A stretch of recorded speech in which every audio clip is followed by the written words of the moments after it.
নমস্কার দর্শক বন্ধুরা, আবারও একটা দারুণ স্বাদের রেসিপির সাথে আমার রান্নাঘরে আপনাদের স্বাগত জানাই। আজকে বাঙালির প্রিয় মাছ ইলিশ মানে সর্ষে ইলিশ রেসিপি তোমাদের সাথে শেয়ার করব।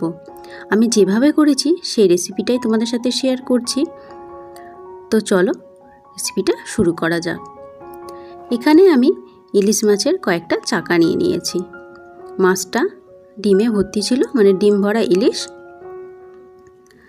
এই ডিম ভরা ইলিশের সর্ষে দিয়ে মানে সর্ষে ইলিশ খেতে খুব ভালো লাগে। তো পরিমাণ মতো নুন আর হলুদ দিয়ে মাছটাকে কিছুক্ষণ ম্যারিনেট করে রেখে দেবো। তারপরেই মাছের রেসিপিটা শুরু করা ভালো, তাই আগে মাছটাকে প্রথমে নুন হলুদ মাখিয়ে রেখে দেবো। ভালো করে মাখিয়ে নিলাম যাতে মাছের মধ্যে নুন ভালো মতো ঢুকে যায়।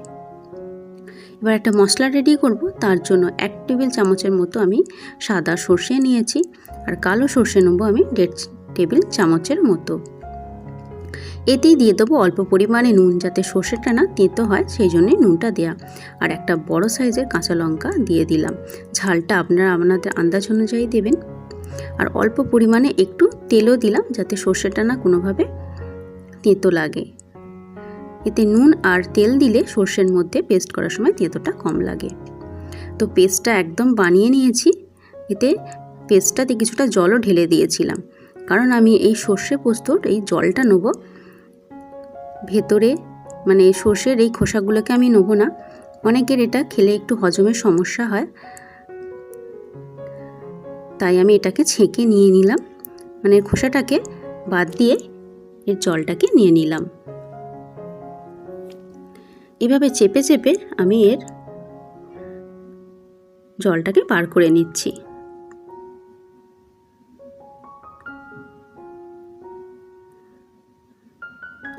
তো অনেকটা পরিমাণে আমার খোসা বেরিয়ে গেছে। এবার এই জলটা রেখে দেবো। এরপর কড়াইতে তেল দিয়ে দিয়েছি। তেল গরম হয়ে গেলে একটা একটা করে মাছ দিয়ে দেবো। সর্ষে ইলিশ অনেকে অনেকভাবে করে থাকে। এই অবস্থাতেই সর্ষে পোস্তর পেস্টটা দিয়ে চাপা দিয়ে দেয়, মানে কাঁচা অবস্থাতেই করে। তো আমি এই মাছটাকে একটু হালকা ভেজে নিচ্ছি, মানে বেশি ভাজার দরকার নেই। ইলিশ মাছ খুব নরম মাছ, হালকা এপিট ওপিট করে খালি গরম তেলে একটু নেড়ে নেব।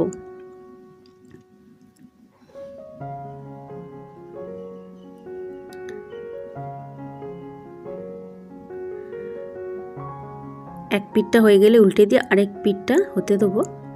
এইভাবে সব মাছগুলোকে ভেজে নিয়েছি। এবার কড়াইতে দিয়ে দিলাম কালো জিরে, কিছুটা কাঁচা লঙ্কা, শুকনো লঙ্কা মানে কাশ্মীরি লঙ্কার গুঁড়ো আর হলুদ গুঁড়ো। মাছ ভাজার তেলটাতেই এই রেসিপিটা করলে ভালো লাগবে, মানে আরও সুন্দর স্বাদ হবে। এবার দিয়ে দেবো এখানে আমি পোস্ত বাটা 2 টেবিল চামচের মতো। পোস্তটা আমি আলাদাভাবে বেটে নিয়েছি, সেই পোস্তটা দিয়ে দিলাম। এবার এই পোস্তটা দিয়ে একটু মশলাটা কষিয়ে নেব।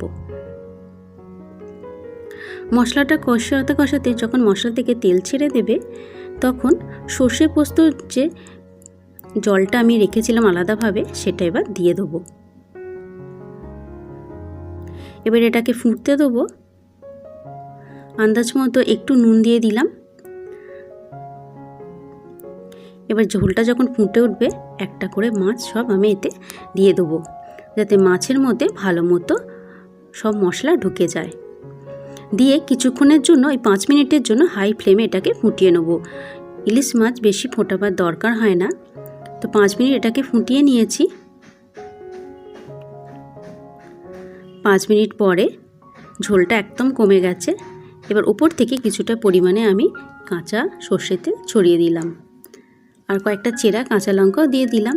তো রেডি হয়ে গেল আমাদের দারুণ স্বাদের এই সর্ষে ইলিশ। রেসিপিটা ভালো লাগলে লাইক, শেয়ার, কমেন্ট, চ্যানেলটা সাবস্ক্রাইব করে পাশে থাকবেন আরও নিত্য নতুন রান্নার ভিডিও বা রেসিপি পাওয়ার জন্য। আর ভিডিওটা এতক্ষণ দেখার জন্য আপনাদের অসংখ্য ধন্যবাদ।